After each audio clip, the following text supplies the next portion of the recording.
G'day everyone, welcome to Charge on AFL.com.au. Nathan Schmuck is here with me, and the match review panel's been super busy, Nathan. Bumper week, Matty, a lot to get through. Yeah, let's get straight into it with Fremantle's Nat Fyfe, because this is the biggest story out of the MRP. He is facing a two-match suspension, charged with rough conduct for a head clash on Gold Coast Michael Rischitelli. This one has been judged negligent, medium impact and high contact. He has carryover points as well, so he can't get a discount on weeks. Yeah, if we look at Nat Fyfe's options here, Matty, he could have gone for the smother, he could have gone for the tackle. Instead, he's chosen to bump Michael Rischitelli, so that makes him liable for any head clash, any damage to his opponent. And part of this story as well, of course, is the fact that Nat Fyfe is so high up in Brownlow betting. And there is, of course, a grand final rematch coming up on Friday night against Hawthorn, and it looks right now like he won't be there. Well, that makes it a very big story, doesn't it? The grand final rematch, Nat Fyfe second in Brownlow betting. So a very big story. Now, of course, there is the question about whether or not he is going to challenge, but what might make that more difficult is this. It's the official AFL Tribunal guidelines, and there is a new section in here on this very topic. Yeah, they've tightened up the rules here, Matty. If we remember Lindsay Thomas on Ben Reid last year, chose to bump, bit of high contact there, cut Ben Reid up. So they've tightened that rule, made it a bit clearer for AFL clubs. All right, the blows keep coming for the Dockers. Zac Dawson facing a week on the sidelines for tripping. This one has been graded reckless, low impact and body contact. As I say, it's a one-match ban and it must stay that way because of his bad record. Yeah, if we look at the vision here, Matty, the Gold Coast Suns trying to get a lot of players over to that right-hand side of the ground.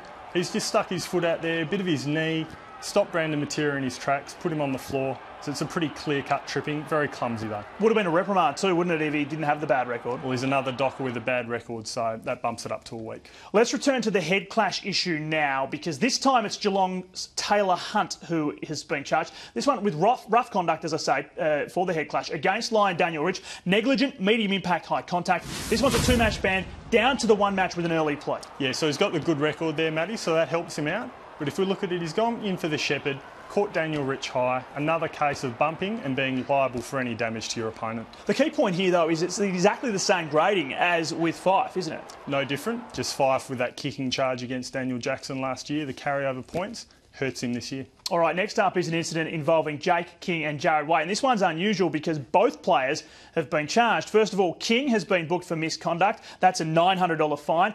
And Waite has been cited as well. His charge is staging. And for a first offence, he can accept a reprimand for that. Yeah, very strange to see two players booked in the same way in this case. So Jake King, if we look at him first, this is misconduct, not kicking in the match review panel's eyes. So just something that he doesn't need to do. Probably similar to pinching in a way.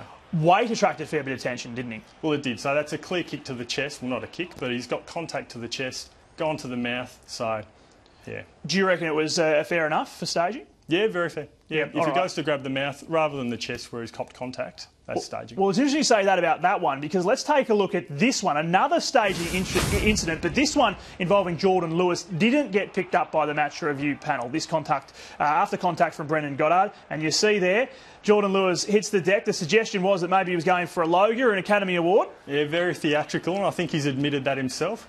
The difference here is that he does cop contact to the chest. That happens a lot in footy, and he's just gone down. A bit of a flop, but probably not staging. All right, you're right, let's have a listen, because we went out and actually asked Jordan Lewis about this today. Once I saw it, I didn't really like it, to be honest. Yeah, I suppose I probably hadn't had a kick up until then, so I thought if I can try and suck him in any way, I might get my first kick for the game, but yeah, I don't want to give it a reputation for that.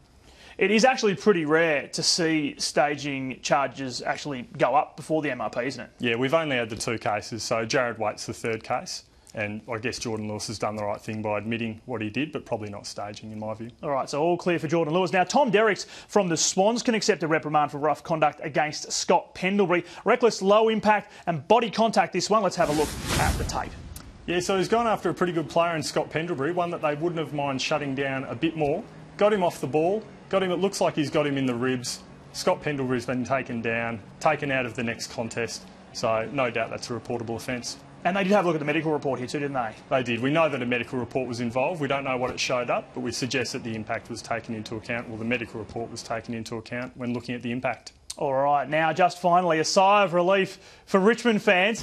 Dustin Martin's been cleared of striking. That was despite being reported by the umpire on Thursday. Yeah, flurry of jumper punches here, and he's opened up a little bit on White, but not sufficient contact, I don't think, to be a reportable offence, and the MRP agreed. Yeah, right. So all clear there for Dustin Martin. Nathan, thank you as always. Thank you, Matty. Nathan Schmook with us. Shoot us a tweet if you'd like to chat about anything we've discussed. And Joel Bowden will be here tomorrow on The Verdict with the official word from the MRP. For now, goodbye.